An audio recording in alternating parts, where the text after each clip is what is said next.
అందులో మొట్టమొదటిది ఏది అంటే వెలది. వెలది అంటే స్త్రీ.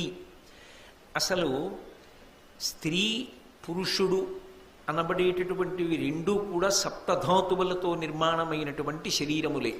ఒక శరీరమునందు కొత్తగా ఒక ధాతువు ఉండదు, ఒక శరీరమునందు ఈ ధాతువు లేదని చెప్పడానికి లేదు.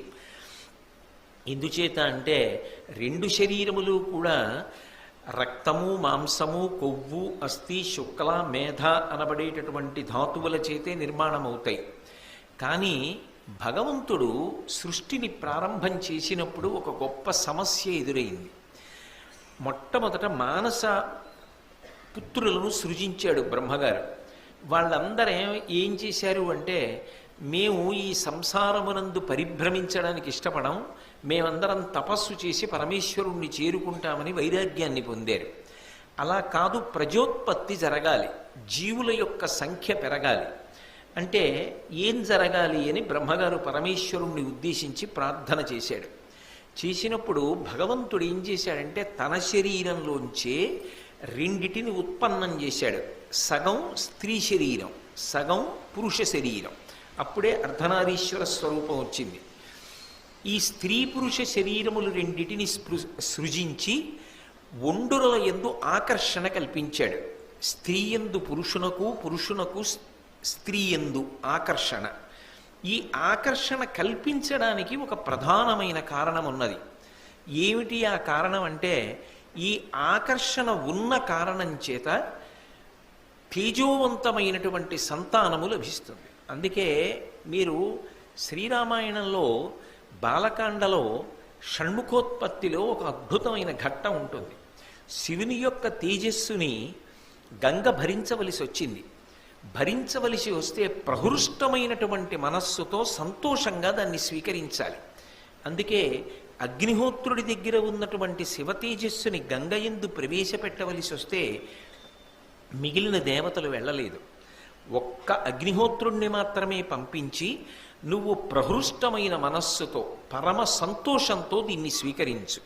ఎందుచేత అంటే ఒండుల యందు ప్రీతి లేకపోయినా, ఆ ఆకర్షణ లేకపోయినా, ఆ సంతోషము లేకపోయినా దాని వలన తేజోవంతమైన సంతానము కలగదు. అందుకే మీరు చూసి ఉంటారు, వివాహం చేసేటప్పుడు మంగళసూత్రం కట్టిస్తారు. ఆ మంగళసూత్రం కట్టేటప్పుడు కాడి తీసుకొచ్చి ఆ కాడి వధువు యొక్క మెడ మీద ఉంచుతారు. ఉంచి మంత్రపూరితమైనటువంటి నీటిని కాడి కన్నంలోంచి విడిచిపెడతారు. హరదత్తాచార్యుల వారిని ఆయన దానికి వ్యాఖ్యానం చేశారు. అత్రి మహర్షి యొక్క కుమార్తె వివాహం కాలేదు కాబట్టి అపాల, పాలించువాడు లేడు కాబట్టి అపాల అని పిలువబడింది. కారణం ఏమిటంటే ఆవిడకి ఒళ్ళంతా బొల్లి వ్యాధి వచ్చింది. అందువల్ల ఎవ్వరూ ఆమెను వివాహం చేసుకోలేదు.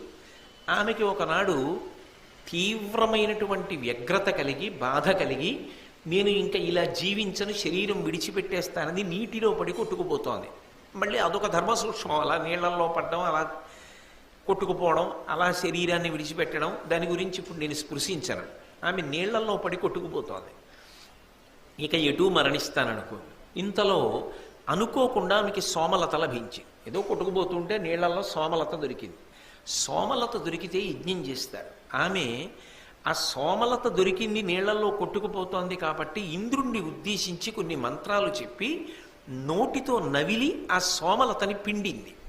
ఇది నేను ఇంద్రుని యొక్క రథచక్రపు కాడి మీద పిండుతున్నాను అని భావన వచ్చేటటువంటి మంత్రములు చెప్పి దీని చేత ఇంద్రుడు తృప్తి పొందుగాక అని.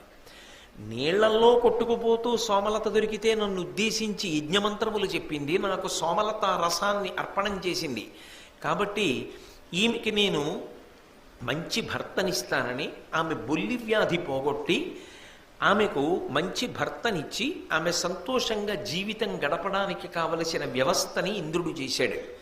అప్పటి నుంచి ఆడపిల్ల మెడలో మంగళసూత్రం కట్టేటప్పుడు ఈ మంత్రములతో కాడిలోంచి నీళ్లు పోస్తారు మెడ మీద. ఎందుకు పోస్తారు అంటే, భర్త యొక్క ఆకర్షణ భార్య యందు చెక్కు చెదరకూడదు, భార్య యొక్క ఆకర్షణ భర్త యందు చెక్కు చెదరకూడదు. కామ సంబంధమైన ఆకర్షణ భర్తది భార్యకి మాత్రమే పరిమితము కావాలి. భార్యది భర్త వరకు మాత్రమే పరిమితము కావాలి. అప్పుడు కామము ధర్మము చేత ముడిపడిపోతుంది. కామము ధర్మము చేత ముడిపడితే ధర్మ సంబంధమైన అర్థము ప్రభవిస్తుంది. అర్థం అంటే డబ్బని కాదు అర్థం. అర్థము అంటే భోగోపకరణం. మనిషి సంతోషంగా జీవితం గడపడానికి కావలసినటువంటి భోగ సంపత్తికి అర్థము అని పేరు. ఇప్పుడు గాలి వేయడానికి అక్కడ ఒక పరికరం ఉందనుకోండి, దాన్ని అర్థము అంటారు. నేను ఇంతమందికి వినపడేటట్టు బిగ్గరగా మాట్లాడవలసిన అవసరం లేకుండా మెల్లిగా మాట్లాడినా అది అందరికీ వినపడేటట్టుగా శబ్దం యొక్క స్థాయిని పెంచి వినిపించేటట్టుగా చేయగలిగినటువంటి ఈ పరికరం నా వరకు నాకు సుఖపెడుతోంది కాబట్టి, భోగోపకరణం కాబట్టి ఇది నాకు అర్థమవుతుంది. మనిషికి కామము ధర్మము చేత ముడిపడితే అర్థము ప్రభవిస్తుంది. ఏమిటా అర్థం? కూతురు కొడుకు ఇద్దరు పుడతారు. పుడితే కూతురు పుట్టడం వల్ల ఏమిటి ప్రయోజనం అంటే దశ పూర్వేషాం దశాపరేషాం. ఆమెని కన్యాదానం చేసినప్పుడు 21 తరములు తరిస్తాయి. తనతో కలిపి తన ముందు 10 తరాలు, తన వెనక 10 తరాలు, తాను 21 తరాలు తరిస్తున్నాయి. ఇప్పుడు ఇంతమంది తరించడానికి సాధనమైన ఆడపిల్ల పుడుతోంది. ఇక తన తర్వాత తన వంశం పేరు చెప్పి, గోత్రం పేరు చెప్పి, ఇంటి పేరుతో పూజామందిరంలో పూజ చెయ్యడానికి, శరీర పతనానంతరము జరగవలసిన కార్యం చూడడానికి కుమారుడు ప్రభవిస్తున్నాడు. ఈ అర్థము దేని వలన ప్రభవిస్తోంది అంటే సంతానము కలగడం వల్ల. ఈ సంతానము ఏ క్షేత్రమునందు పడితే ఆ క్షేత్రమునందు ఉత్పాదనము చేసేది కాదు, అది ధర్మబద్ధమై ఉండాలి. కామము ధర్మము చేత ముడిపడితే లభించేటటువంటి అర్థం ఏది ఉన్నదో అది ఉద్ధరణకు హేతు అవుతుంది. ఉదాహరణకు కొడుకు లేడనుకోండి, వచ్చిన నష్టం లేదు. కూతురు గడుపున కొడుకు పుడితే కొడుకు పుట్టినట్టు. కాబట్టి ఏమవుతుంది అంటే ధర్మమునకు కామము ముడిపడాలి, ఆకర్షణ నిలబడాలి. అందుకొరకు ఆకర్షణ అన్నది లోకంలో భగవంతుడు సృజించాడు. ఈ ఆకర్షణ ధర్మబద్ధమై పరిమితం అవ్వాలి. అంతేకాని ఇది విశృంఖలత్వాన్ని పొందిందనుకోండి, ఎవరి మనస్సుని వాళ్ళు పరిశీలించుకోవాలి. నా ఆకర్షణ ఎక్కడికి పరిమితము కావాలి? నా ధర్మపత్ని వరకు. అది దాటి ఆకర్షణ పొందకూడదు. అలా పొందితే ప్రమాదము వైపుకి వెళ్ళిపోతున్నానని గుర్తు. అది ఎవరికి వారు పరిశీలించుకోవలసినటువంటి విషయం. అందుకే ధర్మము గాడి తప్పిపోతే కొన్ని చోట్ల ఏమవుతుందంటే అది భయంకరమైనటువంటి ఫలితాన్ని ఇస్తుంది. అలా ఫలితాన్ని ఇవ్వాలనుకోండి, శరీరం ఉండాలి కదా దాన్ని అనుభవించడానికి. ఒక గొప్ప దుఃఖాన్ని అనుభవించాలనుకోండి, శరీరం ఉండాలి కదా. శరీరం ఉంటే కదా దుఃఖాన్ని అనుభవిస్తారు. కానీ స్త్రీ విషయంలో ధర్మపత్నిని కామమునందు అతిక్రమించాడనుకోండి, దాని వలన ఏమవుతుందంటే మూలఘాతి. ఏ శరీరము దానికి ఉపయోగించాడో ఆ శరీరము పతనమైపోతుంది. ఆయుర్దాయము నిలబడదు. నిలబడకుండా అర్ధాంతరంగా శరీరాన్ని వదిలిపెట్టేస్తాడు. ప్రమాదం ఏర్పడి శరీరము పతనమవుతుంది. అందుకే పరస్త్రీ సంగదోషేణ బహవో మరణంగతాః. పరస్త్రీ సంగము చేత ఎందరో తమ శరీరములను పతనం చేసుకున్నారు, ఆయుర్దాయాన్ని కోల్పోయారు. అందుకే అటువంటి ప్రమాదకరమైన వాటి జోలికి వెళ్ళవద్దు. అది చెప్పడం కోసమే వెలది మొట్టమొదటి వ్యసనంగా చెప్పారు. అయితే ఇక్కడ స్త్రీ అని అన్వయం చేసి అన్ని వేళలా దోషం ఆపాదించకూడదు. ఎందుకు ఆపాదించకూడదు అంటే ఆమె ధర్మబద్ధమైన పత్ని స్థానంలో ఉందనుకోండి, ఆమె గొప్ప ఉద్ధరణ హేతు. మీకు నేను ఎన్నో మాటలు చెప్పా. గృహిణి గృహముచ్యతే. అసలు ఆమె లేనినాడు ఇల్లన్న మాటకు అర్థమే లేదు. ఆమె లేనినాడు పురుషుడు పుణ్యం చేసుకోలేడు. ఆమె లేనినాడు ఇహమునందు ఏమీ సంతోషం లేదు. అందుకే మాతా సమన్నాస్తి శరీర పోషణం, భార్యా సమన్నాస్తి శరీర తోషణం. భార్యలా అసలు శరీరమునకు సంతోషమును ఇవ్వగలిగినటువంటి వాళ్ళు ఈ లోకంలో లేరు. అందుకే అది ధర్మబద్ధమైన నాడు దోషం లేదు. అది ధర్మమన్న గీత దాటిపోతే, ఆకర్షణ అన్యుల యందు పొందితే అది ప్రమాదహేతు. అప్పుడు అది అక్కడతో ఆగదు, శరీరాన్ని పడగొట్టేస్తుంది. అందుకే శ్రీరామాయణం సుందరకాండలో హనుమ రావణాసురుడి దగ్గరికి వెళ్ళి రాయబారం చెప్తున్నప్పుడు ఒక మాట అంటారు, తదేవ ఫలమన్వేతి ధర్మస్య ధర్మనాశన ప్రాప్తం ధర్మఫలం తావద్భవతా నాత్ర సంశయ అంటారు. నువ్వు చేసిన ధర్మం ఏదుందో, నువ్వు చేసిన పుణ్యం ఏదుందో అది ఫలితాన్నిచ్చింది. నువ్వు చేసిన అధర్మం ఫలితాన్ని ఇవ్వడం ప్రారంభం చేసింది. నువ్వు చేసిన అధర్మం ఏమిటి? పరస్త్రీని అపహరించి తీసుకొచ్చావు. ఆమె వంక చూడకూడని చూపు చూస్తున్నావు, ఆమెతో మాట్లాడకూడని మాటలు మాట్లాడుతున్నావు, ఆమె ఎందు పొందకూడని భావన పొందుతున్నావు. చిట్ట చివరికి దీని వలన ఫలితమేమి? మూలఘాతి. ఇది నీ శరీరాన్ని పతనం చేసేస్తుంది, నీ శరీరము నిలబడదు. అందుకే వ్యసనం గురించి చెప్పడం వేరు, కానీ ఆ వ్యసనం యొక్క వ్యగ్రతని తెలుసుకోకపోతే అది ఎంత ప్రమాదానికి వెళ్ళిపోతుందో తెలుసుకోకపోతే ఎంత గొప్ప వ్యక్తి జీవితం కానివ్వండి, దాని వలన ఫలితం ఉండదు. మీరు భాగవతంలో అజామీలోపాఖ్యానం చూసి ఉంటారు. ఆయన పేరు అజామీలుడు అని పెట్టారు. అజామీలుడు అన్న మాటకు అర్థం ఏమిటంటే అజ్ఞానము చేత మేళనమును పొందినవాడు, దానితో అంటకాగినవాడు అని అర్థం అజామీలుడు అంటే. అజామీలుడు మొట్టమొదటి నుంచి కూడా పుట్టుక నుంచో బ్రహ్మచారిగా ఉండగానో యవ్వనంలో ఉండగానో పరస్త్రీ వ్యసనము కలిగినటువంటి వాడు కాడు. మీరు జాగ్రత్తగా పరిశీలనం చేస్తే భాగవతంలో అజామీలుడి గురించి కొన్ని విశేషాలు చెప్పారు. ఆయన చాలా మంచి శీలవైభవం ఉన్నవాడు.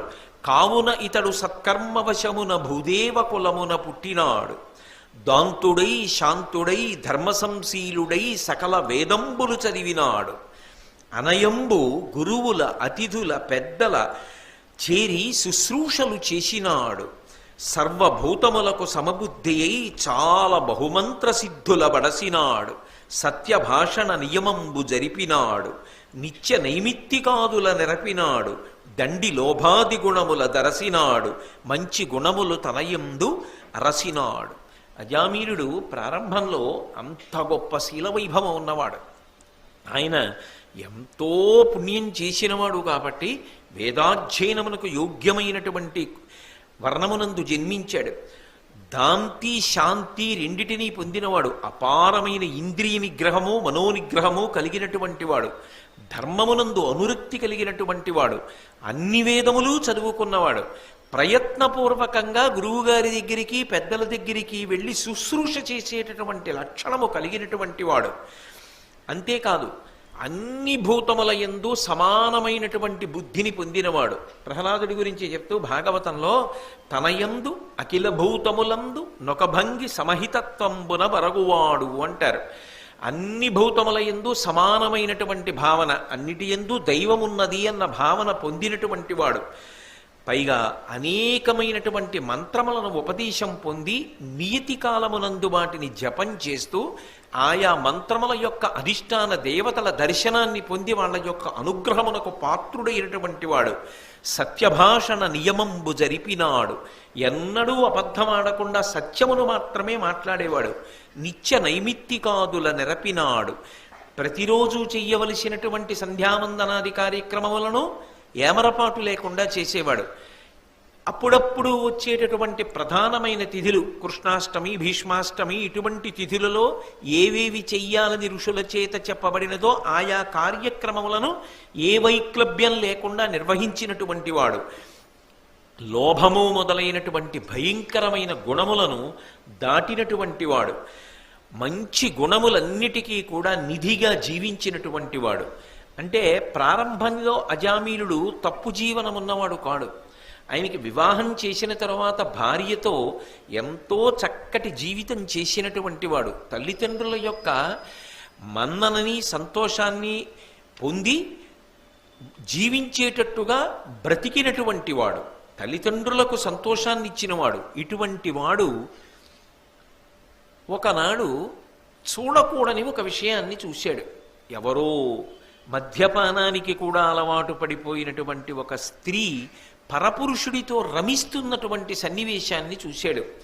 ఇంత చదువుకున్నవాడి చదువు పెద్ద దూది పర్వతంలో నిప్పు నెరుసుపడి కాలిపోయినట్టుగా దగ్ధమైపోయింది. అంతే జారిపోయాడు. ఒకటో మెట్టు మీద ఉన్నవాడు జారి పడిపోయాడు అనుకోండి, పర్వాలేదు. 10వ మెట్టు మీద ఉన్నవాడు జారి పడిపోయాడు అనుకోండి, పర్వాలేదు. 1000వ మెట్టు మీద ఉన్నవాడు జారి పడిపోయాడు అనుకోండి, బ్రతుకుతాడని నమ్మకం ఉండదు. 1000వ మెట్టు మీదకి ఎక్కడం అంటే ఎన్నో గుణములను పొందిన తరువాత ఇటువంటి వ్యసనము కాని కలిగిందనుకోండి, వాడి జీవితము చాలా భయంకరంగా పరిసమాప్తమైపోతుంది. ఇక ఆయన పొందిన సుగుణములను గురించి కానీ, ఆయన కీర్తిని గురించి కానీ, ఆయన జీవితంలో కష్టపడి సాధించినటువంటి విశేషాలని కానీ ఇక ఎవ్వరూ స్పృశించరు.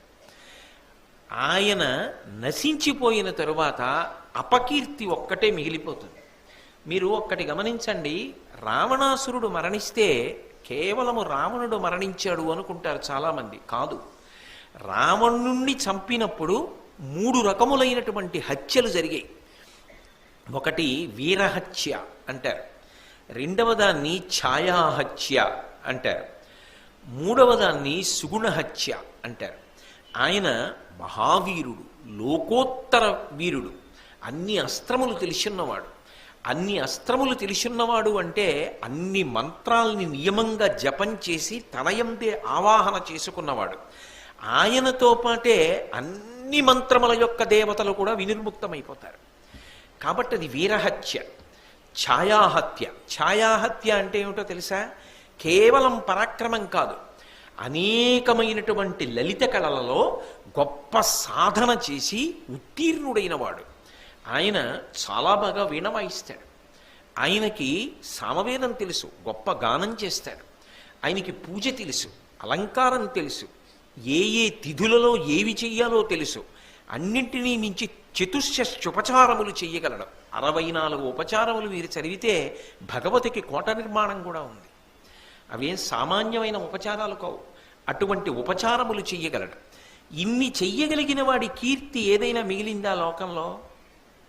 రావణాసురుడిలా వీణ వాయిస్తాడండి, అభినవ రావణ అన్న బిరుదుతో సత్కరిస్తున్నాం అని ఎవరికైనా బిరుదిస్తారా? ఇస్తే పుచ్చుకుంటారా? పుచ్చుకోరు. ఆయనకి తెలియదా? ఆయనకి ఆ కళ లేదని మీరు అనుకుంటున్నారా? ఉన్నది. కానీ ఆయనకి ఎన్ని కళలు ఉన్నా ఆయన ఒక మహాపతివ్రత యందు పొందకూడని భావన పొందడంలో ఆయన మరణించినప్పుడు ఆయనతో పాటే ఈ ఉత్తమమైనటువంటి సంస్కృతి కూడా మరుగున పడిపోయింది. అది ఛాయాహత్య అంటారు. ఎంతటి వాడికి కొన్ని సుగుణములుంటాయి. మహర్షి అందుకే రామాయణ కావ్యం చేసేటప్పుడు నిష్పక్షపాతంగా మాట్లాడతారు. మీరు రావణాసురుడు నిద్రలేచిన సమయాన్ని గమనించండి. ఆయన బ్రాహ్మీ ముహూర్తంలో నిద్రలేచాడు. అంటే ఏ కాలమునందు సరస్వతీ కటాక్షము కాలాంతర్గతముగా ప్రవాహ రూపంలో ఉంటుందో ఆ కాలమునందు నిద్ర లేచేటటువంటి అలవాటు ఉన్నవాడు. అసలు అందరూ అలా నిద్ర లేవరు. ఎప్పుడో సూర్యోదయం అయిపోయిన తర్వాత లేస్తారు. కృతఘ్నఘ్న యదేవా యజ్యోతిషాం పతయే నమః. సూర్యుడు ఉదయించిన తరువాత నిద్రలేచిన వాడు కృతఘ్నుడు. కాబట్టి ఆయన బ్రాహ్మీ ముహూర్తంలో నిద్రలేచే అలవాటు ఉన్నవాడు. కానీ అవి ఏవైనా నిలబడ్డాయా? ఒక్క రావణ హత్య చేస్తే రావణ హత్య వెనక ఈ హత్యలు కూడా జరిగాయి. అందుకే ఇవి దోషములయ్యాయి. ఎందుకని అంటే లోకమునందు ప్రకాశించకుండా పోయే. ఇవి పోగొట్టుకోవడానికే రామచంద్రమూర్తి అన్ని శివలింగ ప్రతిష్టలు చేశాడు. అది కారణం. అంటే పరస్త్రీ సంగ దోషేన బహవో మరణంగతా. పరస్త్రీ సంగ దోషము వలన మనిషి యందు ఎన్ని సుగుణములు ఉన్నప్పటికీ కూడా అవి రాణించవు, సర్వభ్రష్టమైపోతాడు. అసలు ఇవాళ మనందరం తిరుపతి తిరుపతి అని చెప్పి వెంపర్లాడి ఆ కొండెక్కుతాం. ఆ కొండ యొక్క వైభవాన్ని కలియుగంలో ప్రకాశింపచేసినటువంటి వాడు మాధవుడు అనబడేటటువంటి ఒక బ్రాహ్మణ కుమారుడు. ఆయన కూడా అజామీలుళ్లాగే బాగా చదువుకున్నవాడు. ఆయన కూడా అజామీలుళ్లాగే మంచి గుణములు కలిగినవాడు. అటువంటి వాడు ఒకప్పుడు కాలు జారిపోయింది. అన్యకాంతయందు ఆకర్షితుడయ్యాడు. ఆకర్షితుడైనప్పుడు అదో విచిత్రం. ఆవిడ ధర్మం చెప్పింది. ఆమె నిజానికి చదువుకున్నది కాదు. ఆమె కూడా ఇలాగే కళ్ళు తాగుతున్నది. ఆమె కూడా గోమాంసమును తింటున్నది. ఆమె దగ్గరికి వెళ్ళి ఆమె పొందు అపేక్షించాడు. ఆమె అంది, నువ్వు ఉత్తమమైనటువంటి వంశంలో జన్మించావు, ఇదేమి దుర్బుద్ధి, తప్పు, నువ్వు ఇటువంటి పనులు చేయకూడదని చెప్పింది. ఆయన పాండిత్యం ఎందుకు పనికొచ్చిందంటే భ్రష్టత్వానికి వచ్చేటప్పటికి ఏ స్థాయికి ఎడతాడో చూడండి. ఉప్పు నీటిలో ముత్యం ఉంటుంది, అయినంత మాత్రం చేత ఉప్పు నీటిలో పుట్టిందని ముత్యాన్ని విసిరేస్తారా? రత్నములు దొరుకుతాయి సముద్రమునందు, నీటిలో దొరికింది ఉప్పు నీటిలో అవతల పారేస్తారా? నువ్వు ఎటువంటి దానివైతేనే గొప్ప అందగత్తెవి అని ఆమె పొందుని అపేక్షిస్తే ఆమె త్వజ యజ్ఞోపవీతంతే ముండయిత్వా శిరస్తథా అంది. నువ్వు బ్రాహ్మణుడివి కదా, నీ యజ్ఞోపవీతం తీసి అవతల పారే, నీ శిఖని తీసేసి భక్ష గోమాంసముత్తమం, ఆవుని చంపేసి గోమాంసం తినం. కనీసం అప్పుడు భయపడతాడు. అది పరస్త్రీ సంగము వ్యసనమైపోయిన మనసు ఎంతకి బరి తెగించేస్తుందంటే ఆయన యజ్ఞోపవీతాన్ని తీసి విసిరేశాడు. శిఖ, ఆ పిలక ముడి వేసుకున్నటువంటి పిలకని తీసేశాడు, గోమాంసాన్ని తినేశాడు. ఆమె యందు అనురక్తిని పొంది సుఖించాడు. కొంతకాలమునకు ఆమె మరణించింది. ఆయన కొంతమంది రాజులు తిరుపతి యాత్రకి వెడుతుంటే వాళ్లతో పాటుగా వెంకటాచలం యాత్రకి వెళ్ళాడు. కపిలతీర్థం దగ్గరికి వచ్చి వాళ్ళందరూ వాళ్ళ తండ్రులను గుర్తు తెచ్చుకుని తద్దినం పెడుతున్నారు. విడిపోయినటువంటి వాళ్ళైతే, శరీరం వదిలిపెట్టేసిన వాళ్ళైతే.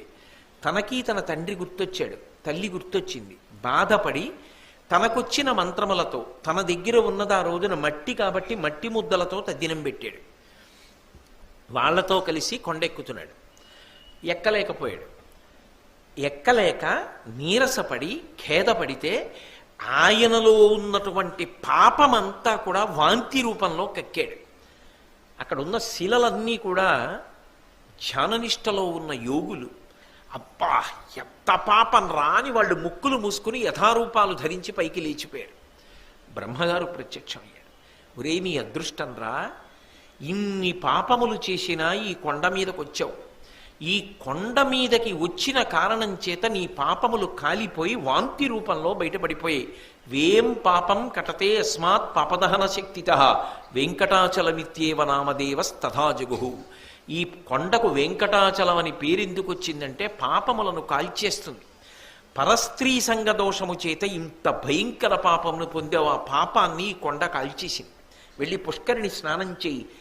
వచ్చే జన్మలో ఆకాశరాజువై పుట్టి నీ కుమార్తె అయినటువంటి పద్మావతీదేవిని వెంకటేశ్వరుడికి ఇచ్చి వివాహం చేసి వెంకటేశ్వరుడికి మామగారివై తరిస్తా ఉన్నాడు. అది వెంకటాచలం యొక్క మహాత్మ్యము అని మనకి భవిష్యోత్తర పురాణం చెప్తోంది. కాబట్టి పరస్త్రీ సంగ దోషము చేత ఏ స్థాయికి జారిపోయాడు మాధవుడు. అందుకే వ్యసనములలో మొట్టమొదటి వ్యసనముగా ఏం చెప్తారు అంటే ధర్మం అనేటటువంటి గీతని దాటవద్దు స్త్రీ విషయంలో. సరే ఏమండి, ఈ నీతి చెప్పడం మంచిదే, తప్పకుండా చెప్పవలసిందే. నీతి చెప్పి ఆగదు సనాతన ధర్మానికి ఉన్న గొప్పతనం. దానికి మార్గమేమి చెప్తుంది.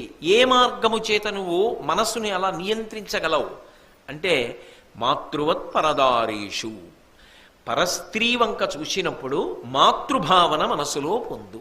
నా తల్లి, నన్ను కన్న అమ్మ, నన్ను కన్న అమ్మ వయస్సు ఇలా ఉండదు అని మనసులో బుకాయింపు వచ్చిందా? నువ్వు ప్రతిరోజు పూజ చేస్తావు కదూ, ఎవరో ఒక అమ్మవారిని పూజిస్తావు కదూ. కంచి కామాక్షినో, మధుర మీనాక్షినో, కాశీ విశాలాక్షినో, గాయత్రినో, పార్వతినో, లక్ష్మినో, సరస్వతినో, శారదనో ఎవరో ఒకరిని పూజ చేస్తావు కదూ. నేను పూజ చేసేటటువంటి అమ్మవారు కరచరణాదులతో కదిలి వస్తే ఇదిగో ఇలా ఉంటుంది. సహస్రశీర్షవదన, ఇన్ని ముఖాలతో మా అమ్మవారు వచ్చి కూర్చుంటే ఇలా కూర్చుంటుంటుంది. ఎంత అదృష్టం! ఆవిడికి నా మీద ఎంత ప్రేమ అంటే రోజు నన్ను పీఠం మీద కూర్చోబెట్టి నువ్వు కింద కూర్చుని పూజ చేస్తావు. ప్రతిరోజు సాయంకాలం నిన్ను పీఠం మీద కూర్చోబెట్టి ఎత్తైన వేదిక మీద కూర్చోబెట్టి నేను అనేక ముఖాలతో కింద కూర్చుని వింటున్నట్టుగా కనపడుతూ నీకు దర్శనమిస్తాను. ప్రతిరోజు సాయంకాలం అయ్యేటప్పటికీ నేను ఏ కామాక్షికి నమస్కారం చేస్తానో ఆ పరదేవతే ఇన్ని ముఖాలతో నాకు దర్శనమిస్తూ ఉంటుంది. ఎంత అదృష్టవంతుడిని నేను అన్న భావన పొందాను అనుకోండి. అప్రయత్నంగా నేను మాట్లాడేటప్పుడు అమ్మా నిన్న రాలేదే అని అడుగుతాను. అమ్మా అన్న పలకరింపు వచ్చేస్తుంది. ఆ మాతృవత్ పరదారీషు, ఆ మాతృభావన చెయ్యగానే పాదముల వంక చూడడంలో ఉన్న అనురక్తి నీకు ఏ తేజస్సు కనపడి ఆకర్షణకి కారణమైందో అది పరదేవత యొక్క తేజస్సుగా మారుతుంది. మమ తేజోంశ సంభవం అంటాడు గీతాచార్యుడు. అది పరదేవత యొక్క తేజస్సుగా నీకు కనపడగానే పాల మీద నీళ్లే తప్ప పాలు పొంగించగలిగిన అగ్ని మాత్రం అది కాదు. అప్పుడు నువ్వు ధర్మాతిక్రమణం చెయ్యవు, నీ మనసులో వ్యసనం ఏర్పడదు. నువ్వు ధర్మమునకు కట్టుబడిపోయి జీవితాన్ని ఉద్ధరణ పథంలో సాగించగలుగుతావు. అందుకే ఈ వ్యసనమునకు దూరంగా ఉండు. చాలా జాగ్రత్త సుమా. ఆకర్షణ అన్నది పరమేశ్వరుడు ఎందుకు పెట్టాడో ఆలోచించి అక్కడ వరకు మాత్రమే పరిమితం అవడం జీవితంలో నేర్చుకో అని మనకి బోధ చెయ్యడం కోసం విదురుడు మహానుభావుడు కనుక అయ్యో జాతి భ్రష్టము కాకూడదని ధృతరాష్ట్రుణ్ణి అడ్డుపెట్టి ధృతరాష్ట్రుడికి చెప్తున్నట్టుగా దేశకాలములతో సంబంధం లేకుండా సమస్త లోకమునకు కూడా వ్యసనములను గురించి మాట్లాడేటప్పుడు ముందు వెలదిని తీసుకోవడానికి కారణం ఏమిటంటే ఏ వ్యసనము మూలఘాతి అవుతుందో, శరీరాన్నే పడగొట్టేస్తుందో అది ప్రమాదకరము కనుక ఆ వ్యసనంతో మొదలుపెట్టి మాట్లాడడం ప్రారంభం చేశాడు. కాబట్టి వెలది